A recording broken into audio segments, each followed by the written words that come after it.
আৰু অন্তিমটো দিনত গৌৰৱ গগৈ মোৰ সৈতে আছে গৌৰৱ গগৈৰ সৈতে অলপ কথা পাতিব বিচাৰিছো আজি অন্তিমটো দিন আৰু আপুনি মাজুলীত ৰাখিছে অন্তিমটো দিনৰ না মই নিজৰ যেতিয়া প্ৰথম মই ৰেলী যেতিয়া প্ৰথম মই নিজৰ নিৰ্বাচনী প্ৰচাৰ আৰম্ভ কৰিছিলো তিতাবৰৰ পৰা আৰু তিতাবৰৰ পৰা আৰম্ভ কৰি আজি মোৰ নিৰ্বাচনী প্ৰচাৰৰ অন্তিম দিন মই মাজুলীত আমাৰ সত্ৰ নগৰী মাজুলীত মই গৈ মই তাতে সামৰিবলৈ বিচাৰিছো আৰু তাৰ পৰাই মই অন্তিমবাৰ বাবে এই প্ৰচাৰৰ জৰিয়তে ৰাইজৰ পৰা আশীৰ্বাদ বিচাৰিবলৈ মোৰ মনৰ কামনা আছে আপুনি কিমান আশাবাদী দাদা না মোৰ যথেষ্ট আশাবাদী আমাৰতো জয়টো নিশ্চিত আৰু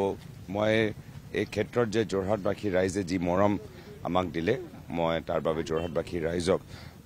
ধন্যবাদ জ্ঞাপন কৰিছো যোৰহাটৰ যুঁজখন মূল যুঁজ হৈ আছে গোটেই অসমৰ 14টা লোকসভা সমষ্টিৰ ভিতৰত কিন্তু আমি দেখিছো যোৰহাটত মুখ্যমন্ত্ৰী হওক বা পীযুষ হাজৰিকা সকলোৱে ইয়াতে বাহৰ পাতি লৈছে গৌৰৱ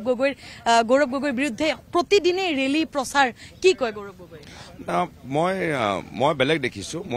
যোৰহাটৰ ৰাইজ স্বতঃস্ফূৰ্তভাৱে ওলাই আহি আমাৰ হৈ প্ৰচাৰ চলাই আছে মই দেখিছো যোৰহাটৰ যুৱকসকলে নিজে নিজৰ ষ্টুডিঅ'ত গান বনাই আমাক পঠাই আছে যোৰহাটৰ মহিলাসকল নিজে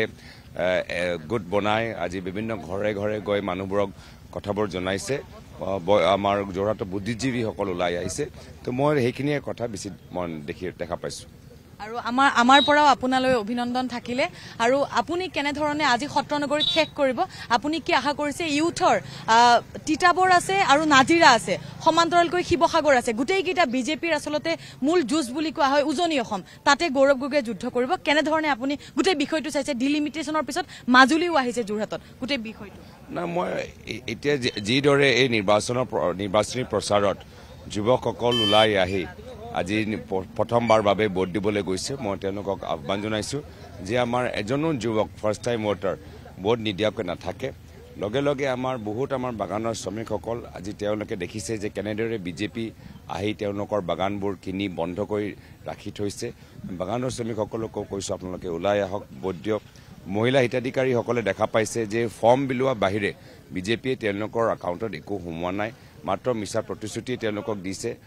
অমৃত কল বৃক্ষৰোপণ লখপতি 15 লাখ সব জুমলা কোনো তেওঁলোকে একো পোৱা নাই খালি দেখা পাইছে নহৰুৰ দাম বৃদ্ধি হোৱা দৰৱৰ দাম বৃদ্ধি হোৱা তো সেইকাৰণে সমাজৰ প্ৰত্যেক বৰ্গ আজি বিজেপি দলে বিশ্বাসঘাটা কৰিছে আৰু এই বিশ্বাসঘাটাৰ প্ৰতিক্ৰিয়া এইবাৰ নিৰ্বাচনত ভোটৰ জৰিয়তে দিবলৈ আহ্বান জনালো মোৰ এটা লাষ্ট প্ৰশ্ন শেষটো প্ৰশ্ন যোৰহাট লোকসভা সমষ্টিৰ প্ৰতিগৰাকী লোকলৈ আপোনাৰ গৌৰৱ গগৈৰ এটা প্ৰতিশ্ৰুতি না মই এটাই প্ৰতিশ্ৰুতি যে যিদৰে মোৰ পিতৃ প্ৰয়াত তৰুণ গগৈদেৱে ৰাইজক সেৱা কৰি গ'ল সেই একে আদৰ্শ লৈ মই অসমৰ ৰাইজক সেৱা কৰিবলৈ বিচাৰো এয়া আছিলে গৌৰৱ গগৈ আৰু গৌৰৱ গগৈয়ে মাজুলীলৈ যাব নিৰ্বাচনী প্ৰচাৰৰ অন্তিমটো দিন তেওঁ মাজুলীত থাকিব আৰু মাজুলীত তেওঁ প্ৰচাৰ সভা চলাব নিমাতী ঘাটৰ পৰা তেওঁ মাজুলীলৈ যাব আৰু আমি গৌৰৱ গগৈৰ মনৰ কথা এই মুহূৰ্তত ললো মোৰ সৈতে আছিল সতীৰ্থ প্ৰাণজিৎ দৈমাৰী